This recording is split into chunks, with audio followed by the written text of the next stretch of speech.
Wassalatu wassalamu ala sayyidina Rasulillah wa ala alihi wa sahbihi wa man walah wa la hawla wa la quwwata illa billah.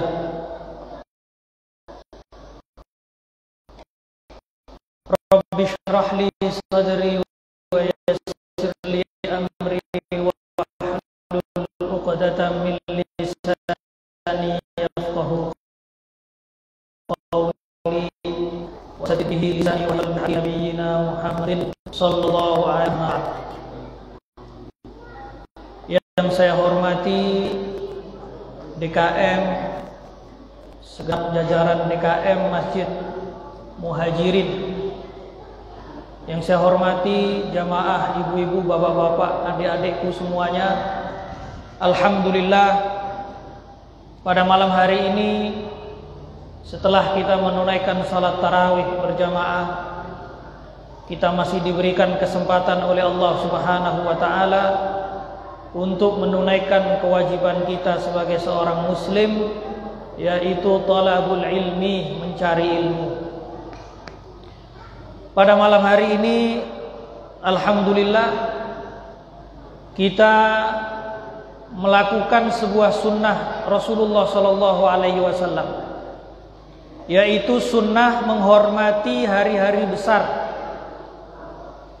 Ketika Rasulullah sallallahu alaihi wasallam ditanya sama para sahabat, mengapa beliau puasa pada hari Senin?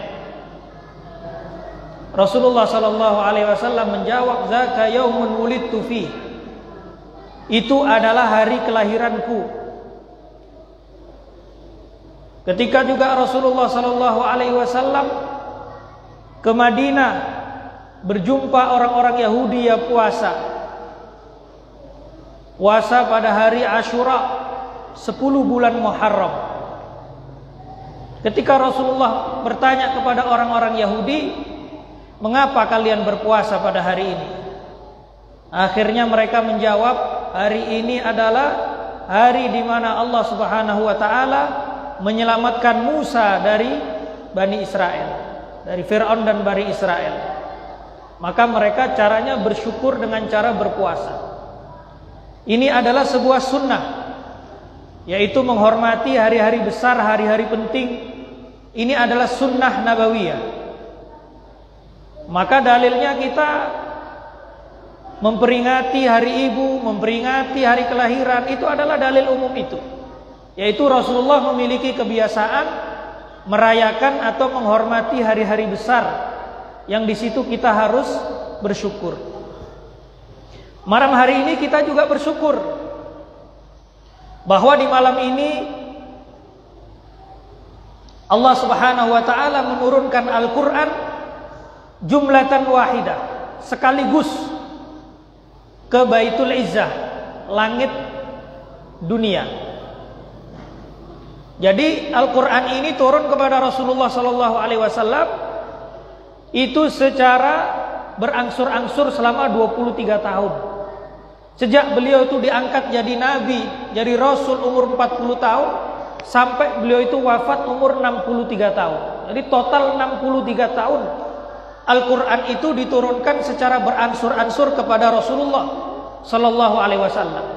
Tapi di malam 17 Ramadan Allah menurunkan Al-Quran ini secara total atau secara kontan, jumlatan wahidah, tapi bukan kepada Rasulullah, tapi kepada Baitul Izzah. Jadi turunkan ke langit dunia itu semuanya, itu di malam 17 Ramadan.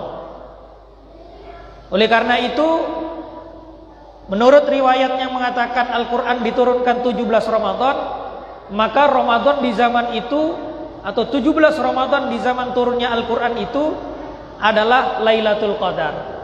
Karena Al-Quran ini diturunkan pada malam Lailatul Qadar. Inna anzalnahu fi Lailatul Qadar, yang dibaca imam tadi. Jadi Al-Quran diturunkan pada malam 17 Ramadan, dan itu malam Lailatul Qadar. Ada riwayat yang lain yang mengatakan Al-Quran itu diturunkan pada malam 24 Ramadan. Jadi bukan 17 Ramadan, tapi 24 Ramadan. Tapi ini adalah pendapat yang tidak masyhur. Tapi kalau kita gabungkan dengan turunnya Lailatul Qadar itu di 10 malam terakhir, maka pendapat 24 itu juga bisa dipertimbangkan. Karena Lailatul Qadar itu ada di, kata Rasulullah, iltamisuha fil ashril awakhir. Carilah Lailatul Qadar itu di malam atau 10 malam terakhir.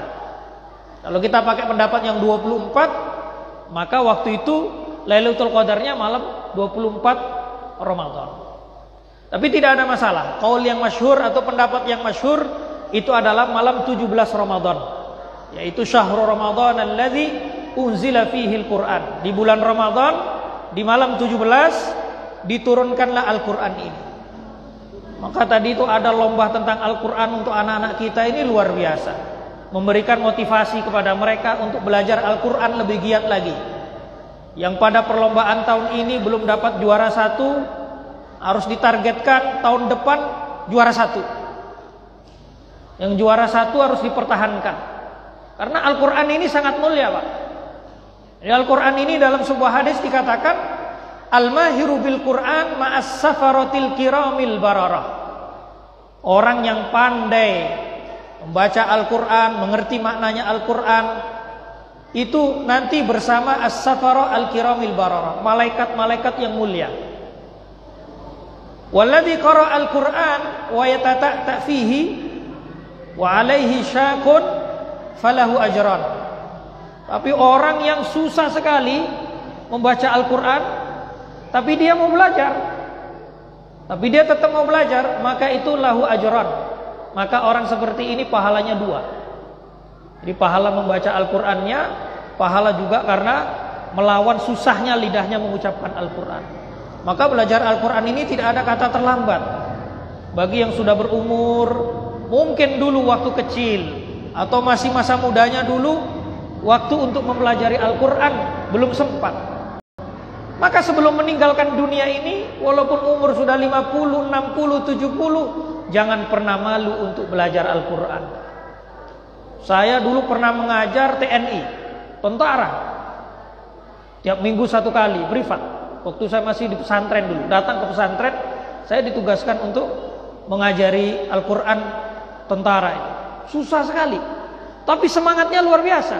Nah, itu yang saya salut itu. Walaupun TNI, tentara, kostrat, tapi belajar setiap minggu belajar Al-Qur'an, luar biasa. Jadi tidak ada kata terlambat untuk belajar Al-Qur'an. Karena Al-Qur'an ini sangat mulia. Ketika Al-Qur'an ini diturunkan oleh Allah kepada malaikat Jibril menjadi pimpinan malaikat. Ketika malaikat Jibril memindahkan Al-Qur'an ini ke Rasulullah Muhammad SAW, maka Nabi Muhammad menjadi Rasul terbaik.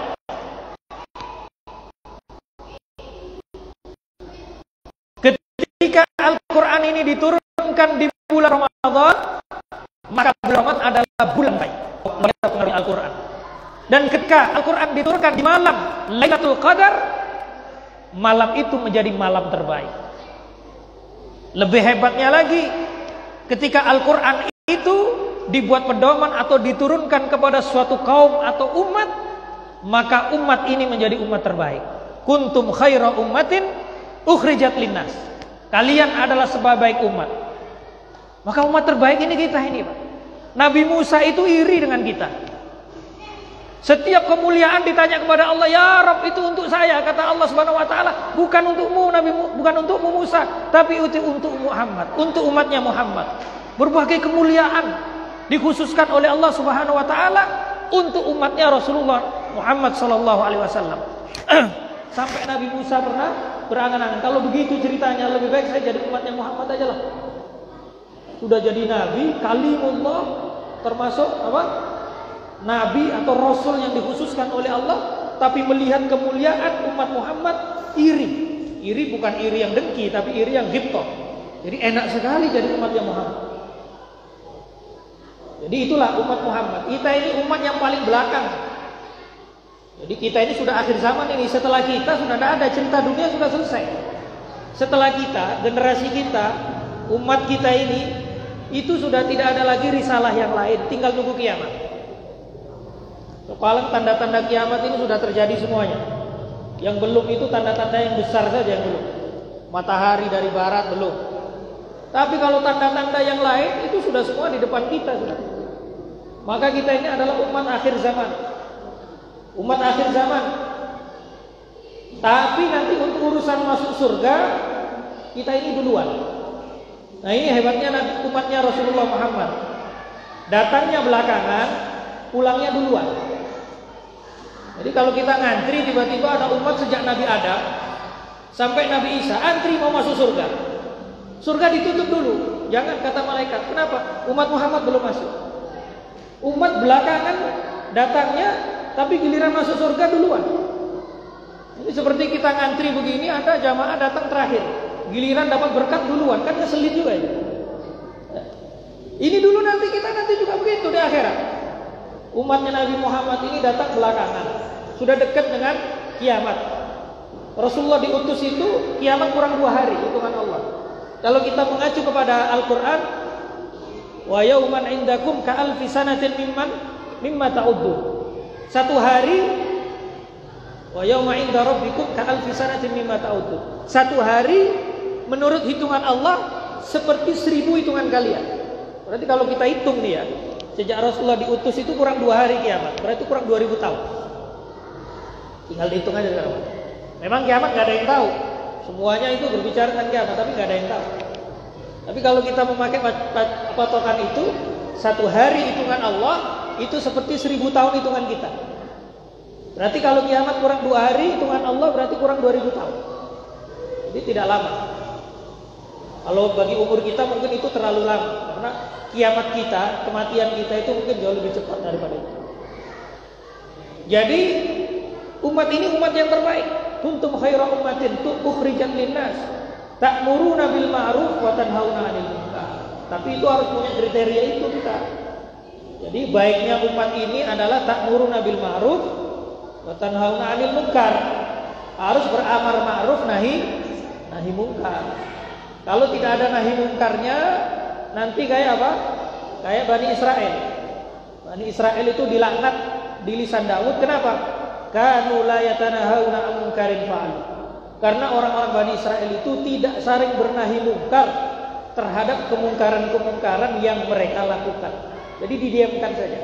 Nah, itu bahaya itu. Kalau kita ada di sebuah komunitas, ada di sebuah kampung, di mana satu dengan yang lainnya tidak peduli tetangga kita ini maksiat apa tidak, itu bahaya. Bahaya. Karena siksa azab itu tidak menimpa orang-orang yang maksiat saja, termasuk orang sekelilingnya. Jadi nggak ada bencana alam atau tiba-tiba gempa bumi itu pilih-pilih. Yang maksiat mati, yang nggak maksiat hidup, itu nggak ada. Jadi dipukul rata itu. Maka kalau ada di tetangga kita sebelah kanan kiri kita bermaksiat, kita berkewajiban untuk bernahi mungkar. Walaupun cuma sekali. Ada tetangga kita yang tidak sholat, minimal sekali kita aja. Minimal sekali kita aja. Kenapa? Untuk menggugurkan bara'atul zimmah, untuk menggugurkan kewajiban kita. Karena nanti kita ditanya oleh Allah Subhanahu wa taala, kenapa tetanggamu tidak sholat kamu diamkan saja? Kira-kira jawaban kita apa? Bahaya kalau kita nggak pernah mengajak. Kewajiban apapun atau larangan kemaksiatan apapun, minimal sekali kita beramar ma'ruf dan bernahi mungkar kepada yang bersangkutan. Tujuannya untuk apa? Menggugurkan kewajiban. Jadi ketika di akhirat ditanya, biar memiliki jawaban. Jadi kembali kepada Al-Quran. Jadi Al-Quran ini pengaruhnya luar biasa. Sehingga mulai kecil gini kita perlu didik ini anak-anak kita untuk cinta Al-Quran. Kalau bisa bapaknya sendiri yang ngajarin. Karena kewajiban ngajarin anak itu ada di pundak bapaknya. Kalau bapaknya tidak bisa, baru menggaji guru untuk apa? Untuk mengajarinya. Karena itu sebagian apa? Itu adalah kewajiban. Maka di zaman Sayyidina Umar ada seorang bapak-bapak lapor ke Sayyidina Umar karena anaknya sangat nakal sekali. Anaknya ini bapaknya sudah angkat tangan. Karena anaknya ini sudah sangat nakal sekali. Ini anak saya ini Amirul Mukminin, anak saya ini sudah durhaka. Sudah pula nakal sekali. Dipanggil anaknya sama Sayyidina Umar. Dipanggil anaknya. Kemudian anaknya ditanya, kamu kenapa nakal? Karena bapak saya juga nakal. Nakalnya apa? Dia tidak menjalankan haknya. Ditanya sama Sayyidina Umar, apakah kamu mendapatkan ajaran atau pengajaran pendidikan dari bapakmu? Tidak. Apakah kamu dipilihkan ibu yang baik? Tidak. Apakah kamu diberi nama yang baik? Tidak. Kewajiban bapak kepada anaknya 3 ini, Pak. Mencarikan ibu terbaik, memberi nama yang baik, memberikan pendidikan yang baik. Kalau 3 ini kita tidak penuhi kepada anak kita, maka ada istilah yang namanya bapak yang durhaka, bukan anak yang durhaka. Kejadian di Sayyidina Umar yang dicambuk bapaknya, bukan anaknya. Itulah adilnya Sayyidina Umar. Ada bapak-bapak lapor, inginnya ngelaporin anaknya, anaknya lapor balik. Rupanya argumentasi anaknya lebih kuat. Mungkin pengacaranya lebih hebat juga itu. Malah bapaknya yang dicambuk karena tidak memilih tidak memenuhi 3 hak anak ini. Apa tadi? Dipilihkan ibu yang soleha, diberi nama yang baik, diberi pendidikan yang baik. Jadi kalau sekarang, mana Ustaz? Sekarang anak saya nuntut kata ibunya nggak baik, cari lagi lah. Ya kan? Jadi Al-Quran ini luar biasa. Sehingga al-mahiru bil Quran ma'as safaratil kiramil baror. Sehingga di dalam hadis yang lain dikatakan, man qara'a harfan min kitabillahi falahu hasanah. Fal hasanatu bi asyri amsalha. La aqulu alif lam mim harfun walakin alifun harfun wa lamun harfun wa mimun harfun. Jadi barang siapa yang membaca 1 huruf saja dari Al-Quran, 1 huruf saja, maka dia akan mendapatkan 1 kebaikan. 1 kebaikan ini dikali lipatkan jadi 10 kebaikan. Jadi kalau kita membaca 1 huruf Al-Quran, kita dibalas sama Allah dengan 10 kebaikan. Kata Nabi, la aqulu alif lam mim harfun. Saya tidak mengatakan alif lam mim itu 1 huruf, bukan, tapi alifun harfun, 1 alif 1 huruf, walamun harfun, lam 1 huruf, wa mimun harfun, mim 1 huruf. Jadi membaca alif lam mim 3 huruf. 3 huruf kali 30, 3 huruf kali 10, 30. Apalagi kalau kita sampai membaca 1 juz, 2 juz, 3 juz, sampai 30 juz. Nah, ini kesempatan di bulan Ramadan ini jangan sampai hilang untuk menghatamkan Al-Quran. Karena ini bulan Al-Quran. Kalau kita Ramadan berat untuk menghatamkan Al-Quran, maka di bulan yang lain jauh lebih berat. Percaya sama saya, jauh lebih berat. Karena di bulan Al-Quran ini kita kayak dikondisikan. Tetangga kita baca Quran, teman kita baca Quran. Jadi kita tertarik atau untuk termotivasi untuk ikut-ikut membaca Al-Quran. Tapi kalau di bulan lain berat. Jadi kalau ada yang sekarang masih belum punya target menghatamkan Al-Quran, segera ditargetkan. Masih ada sekitar 12 hari lagi. Taruhlah 10 hari, kalau kita baca sehari 3 juz, hatam itu. 3 juz itu tidak banyak, sekitar 60 halaman.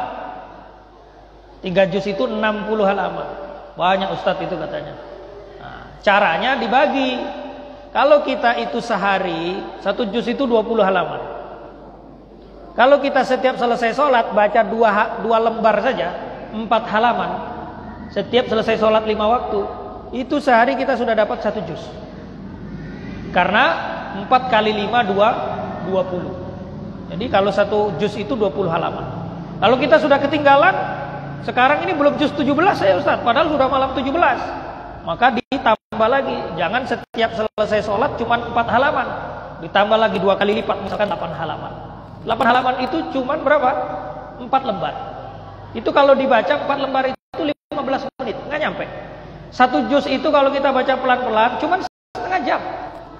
Baca kita tartil, kita nikmati lagunya, 1 juz itu hanya setengah jam.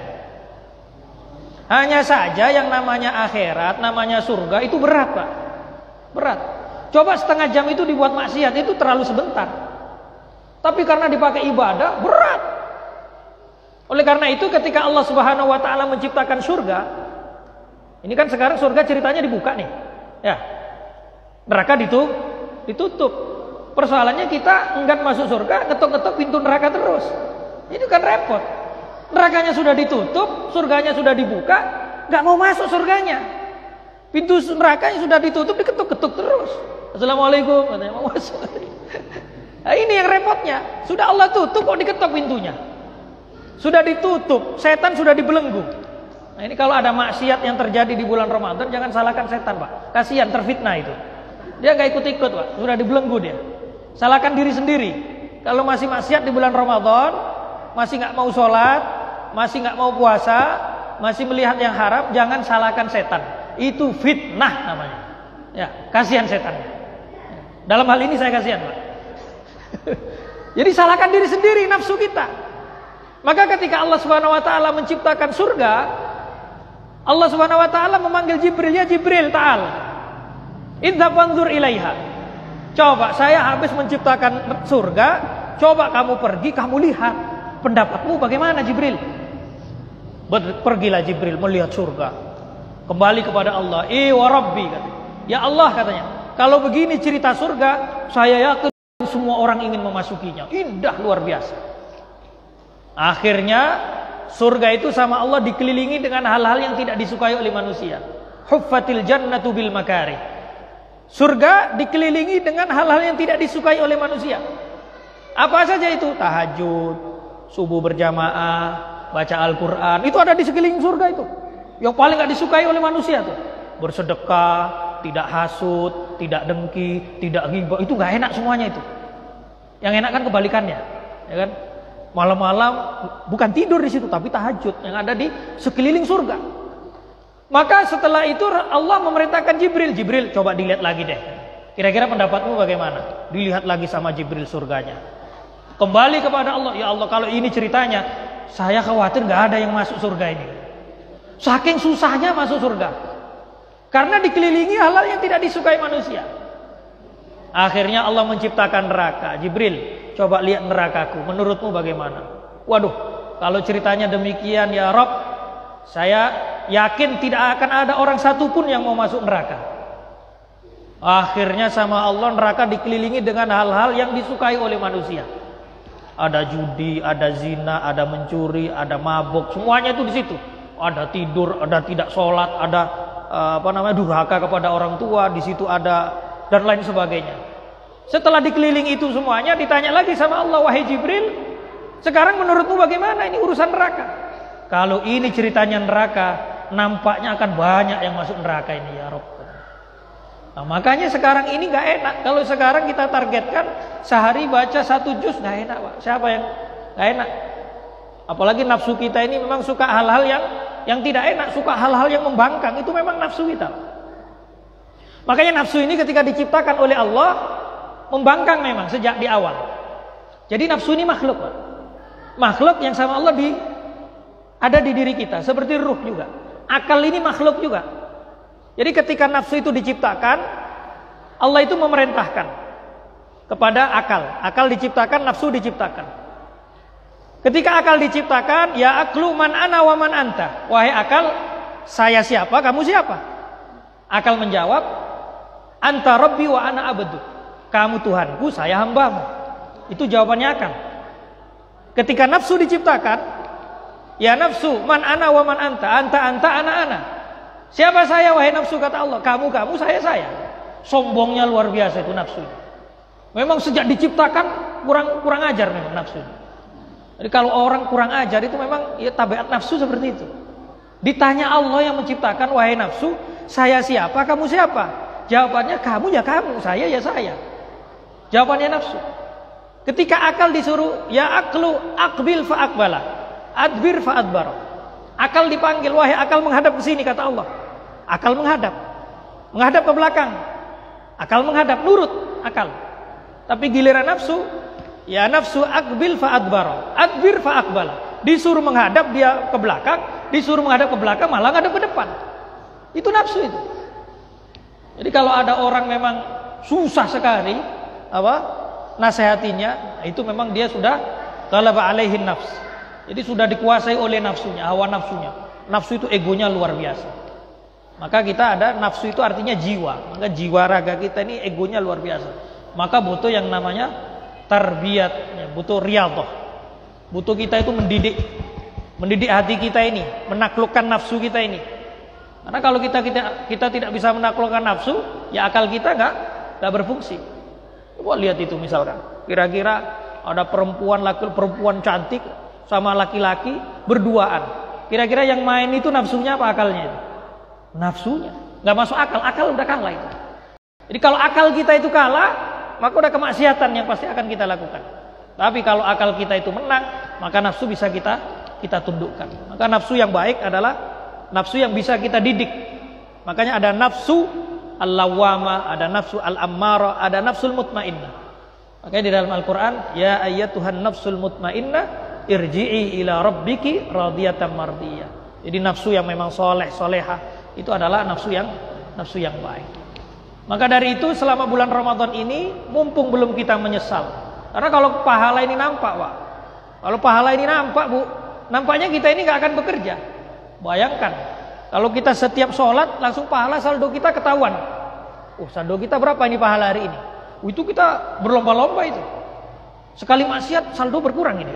Gara-gara apa? Tadi melirik ada perempuan cantik. Nah, itu berkurang saldonya gara-gara maksiat. Nah, jangan sampai nanti di akhirat baru tahu saldonya. Nah, makanya kata Rasulullah tanya kepada para sahabatnya, atadruna manil muflis? Apakah kalian tahu siapa orang yang bangkrut itu? Kata para sahabat, jawabannya al-muflisu fina man la dirham lahu wala mata. Orang yang bangkrut ya Rasul adalah orang yang tidak punya dirham, punya harta dan punya aset. Nggak punya aset, nggak punya harta, itu orang yang bangkrut. Kata Rasulullah, bukan itu orang yang bangkrut. Orang yang bangkrut dari kalangan umatku adalah yang nanti datang di hari kiamat, ya'ti bi sholatin wa zakatin wa siyamin. Datang kepada Allah di hari kiamat, di hari hisab, yaumul hisab, datang dengan pahala sholat. Pahala sholatnya luar biasa, pahala zakatnya luar biasa, pahala puasanya luar biasa. Tapi punya kebiasaan buruk di dunia. Mulutnya nggak bisa dijaga, suka menghina orang. Tangannya nggak bisa dijaga, suka memukul orang. Suka menuduh, suka memukul, suka mencaci orang. Akhirnya orang-orang yang dia zalimi itu nanti di akhirat menuntut balas. Ya Rabb, saya pernah dizalimi oleh dia, saya pernah diadu domba oleh dia, saya pernah dihina oleh si fulan. Yang asalnya dia pahalanya banyak, diambil pahalanya, diambil sampai pahalanya habis. Kalau sudah pahalanya habis, maka dosa orang yang dizalimi tadi dikasihkan ke dia dan dia dilempar ke neraka. Itu orang yang bangkrut kata Rasulullah. Orang yang sholat iya, zakat iya, puasa jalan, maksiatnya juga jalan, menyakiti orang juga jalan. Kalau maksiat kepada Allah, tobatnya gampang, tinggal istighfar, insya Allah Allah kabulkan. Yang repot itu adalah kita punya masalah dengan sesama, Pak. Kita punya masalah dengan tetangga kita, itu repot urusannya itu. Kalau nggak dapat maafnya, hitung-hitungan di akhirat nanti itu berat, luar biasa berat. Maka jangan sampai kita seperti itu. Maka kalau saldo kita itu selalu kelihatan, saldo akhirat, mungkin kita akan berlomba-lomba. Tapi karena nggak kelihatan, maka kita harus berlomba-lomba dan bisa menjaganya. Maka di bulan Ramadan ini harus lebih giat lagi, apalagi menjelang 10 malam terakhir. Kalau sudah 10 malam terakhir ini, Rasulullah punya kebiasaan membangunkan keluarganya, mengajak iktikaf, kan? Di sini ada iktikaf. Ya, ada itikaf. Itikaf kalau ini jelas boleh itikaf karena ini dipakai sholat jamaah 5 waktu, dipakai sholat Jumat. Bagaimana dengan musola, boleh tidak? Kalau dia dipakai jamaah sholat 5 waktu boleh itikaf juga di situ. Jadi ada yang mensyaratkan, para ulama, sebagian ulama mensyaratkan harus masjidnya itu masjid jami'. Masjid jami' itu yang dipakai jamaah 5 waktu dan dipakai sholat Jumat. Tapi ada mazhab yang lain mengatakan boleh, yang penting dia dibuat sholat. Yang penting itikafnya jangan di rumah, Pak. Itu pasti tidak sah. Nggak ada masuk khilaf di situ. Yang khilaf itu apa? Masjid jami' ataupun masjid bukan jami'. Artinya musola. Musola itu bahasa Arabnya tetap masjid sebenarnya. Tapi bahasa kita itu bahasa musola. Maka Rasulullah itu membangunkan keluarganya, mengajak itikaf, membaca Al-Quran, beribadah. Kesempatan, karena kita tidak tahu malam Lailatul Qadar itu jatuh pada malam berapa. Meskipun kita disuruh mencarinya di 10 malam terakhir dan di bilangan-bilangan genap. Malam 21, 23, 25, 27, 29. Digiatkan. Mulainya kapan Lailatul Qadar? Mulainya azan maghrib. Allahu Akbar, Allahu Akbar. Kita berbuka itu udah mulai itu. Mulai start itu Lailatul Qadar. Sampai akhirnya adalah azan subuh. Setelah azan subuh selesai, Lailatul Qadar sudah selesai. Jadi sepanjang, misalkan kita azan jam 6, 7, 8, 9, 10, 11, 12, 1, 2, 3, 4 taruhlah. Jadi 10 jam. Malam Lailatul Qadar itu 10 jam. Jadi orang kalau punya kebiasaan sholat isya di masjid sampai akhir Ramadan, punya kebiasaan tarawih di masjid sampai akhir Ramadan, punya kebiasaan tahajud sampai akhir Ramadan, pasti dapat Lailatul Qadar. Jadi Lailatul Qadar itu bukan sekejap, Pak. Bukan sekejap 1 detik ini. Atau klik selesai hilang, enggak. Jadi panjang sampai dari maghrib sampai subuh. Maka dari itu ini sudah mulai ada kemajuan enggak ini softnya ini? Banyak kemajuan ya. Nah ini. Perlu dilakukan kemunduran lagi ini, Pak. Jadi jangan maju-maju. Kita boleh kemajuan yang lain, tapi urusan soft harus mundur, Pak. Jangan terlalu maju. Nanti pas sudah asrul awakhir malah tinggal 1 soft. Nanti tinggal imam sama Pak Aziz saja nanti. Jangan sampai itu. Justru sampai di terakhir bulan Ramadan harusnya semakin penuh. Kenapa? Itu adalah babak final itu. Kalau sudah ketinggalan di 10 malam pertama, yaitu malam rahmah, kemudian 10 kedua adalah maghfirah, yang ketiga ini adalah itskum minan nar. Itu harus digiatkan. Ini yang maghfirah ini tinggal 3 hari lagi nih. Yaitu pengampunan. Kalau 10 terakhir itu itskum minan nar. Pembebasan besar-besaran, orang-orang yang dicatat masuk neraka dibebaskan. Kita tidak tahu catatan kita ini masuk apa. Jangan-jangan ada pula kita itu di neraka itu kan catatannya si fulan ada nama kita. Nah itu kita mintakan di bulan Ramadan di 10 terakhir catatan itu dihapuskan. Kurang berapa menit, Pak? 5 menit lagi, Masya Allah. Ya, jadi itu nuzulul Quran ini. Jadi belajar Al-Quran harus dimulai sejak kecil. Yang sudah berusia tidak ada kata terlambat. Jadi saya mohon atau diagendakan. Jadi kalau sekarang ini ada yang namanya TPQ, Taman Pendidikan Al-Quran. Itu kesannya itu anak-anak saja. Saya pernah mengurus namanya Rumah Al-Quran di Jakarta Selatan. Itu kita buat program anak-anak, remaja, orang dewasa. Namanya Rumah Al-Quran, jadi bukan TPQ. Sehingga yang tua-tua tapi belum baca Al-Quran, dia itu tidak malu untuk daftar. Kita tes, kita ajarin gitu. Karena sekarang ini belum jaminan orang yang umurnya 30, 40, 50 tahun sudah bisa baca Al-Quran, belum jaminan. Maka perlu diadakan seperti itu. Kalau malu, kalau campur anak-anak kan malu. Nanti dibuatkan program sendiri khusus yang dewasa. Minimal Fatihahnya benar. Jangan sampai Fatihahnya salah. Kalau Fatihahnya salah, sholatnya pasti tidak sah. Karena Fatihah itu adalah rukun qauli di dalam sholat. Sholat kita itu ada yang rukun qauli, ada yang rukun fi'li. Rukun itu kalau tidak dilakukan tidak sah. Jadi kalau Fatihah kita itu tidak sah, maka sholat kita tidak sah. Minimal Fatihahnya benar. Makharijul hurufnya, khotoknya pun kalau khofi masih makfu ya. Khotoknya khofi. Tapi kalau khotoknya jali, khotok jali itu kesalahan yang sampai merubah makna Al-Quran, itu sholatnya tidak sah. Minimal itu. Jadi kita belajar, karena seperti yang dibaca adik kita tadi itu, Iqra bismi rabbikal ladzi khalaq. Islam itu menganjurkan Iqra, bacalah. Jadi umat ini adalah sebenarnya umat yang intelektual sebenarnya. Jadi kalau umat Islam tidak rajin baca, umat Islam malas membaca, umat Islam wawasannya sangat sedikit, itu karena tidak menjalankan perintah Iqra, bacalah. Itu ayat pertama yang dibacakan Jibril kepada Rasulullah di Gua Hira, itu adalah Iqra ya Muhammad, Iqra ma'ana biqari, kata Rasulullah. Ya Muhammad, bacalah. Kata Nabi Muhammad, ma'ana biqari, saya tidak bisa membaca. Didekap sama malaikat Jibril, dilepaskan lagi, Iqra ma'ana biqari, saya tidak bisa membaca. Baru yang ketiga adalah Iqra bismi rabbikal ladzi khalaq. Turunlah 5 ayat itu. Maka agama ini yang agama luar biasa. Agama yang sejak awal perintahnya adalah bacalah. Maka kita perlu kembangkan atau budayakan di keluarga kecil kita adalah budaya membaca. Karena kita tidak boleh meninggalkan generasi yang lemah. Tidak boleh kita meninggalkan generasi yang lemah. Kita harus menciptakan generasi-generasi yang kuat. Anak-anak yang pintar. Generasi kita harus lebih hebat daripada kita. Kenapa? Karena zaman semakin maju pesat. Dan membaca itu bukan hanya membaca Al-Quran, bukan hanya membaca agama, tapi juga ilmu-ilmu teknologi. Islam itu tidak hanya di mihrab, Pak. Islam tidak hanya di masjid. Islam itu juga harus ada itu di politik. Islam harus ada di ekonomi. Islam harus ada di militer. Islam itu syumul. Islam itu syumul, universal. Jadi tidak boleh Islam itu semua jadi ustadz, malah nggak bagus. Nanti ustadz yang lain berkurang undangannya. Jangan banyak-banyak ustadznya. Ya, jadi harus ada anak-anak kita yang hebat di politik. Dia beriman di politik.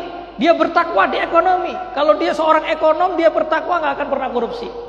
Dia orang politisi beriman bertakwa, dia akan punya kebijakan-kebijakan yang tidak menyengsarakan rakyat. Dia seorang militer, seorang tentara, seorang polisi beriman, dia tidak akan memalak kita di tengah jalan, kan begitu. Jadi harus beriman. Maka ada seorang anak tanya kepada bapaknya, "Ya Abi, saya ini harus jadi apa nanti?" Bapaknya karena seorang yang beriman, dia mengatakan, "I'rif rabbak kun masyi'ta." Kenalilah Tuhanmu, jadilah semaumu. Oh, itu bapak yang paham tauhid itu.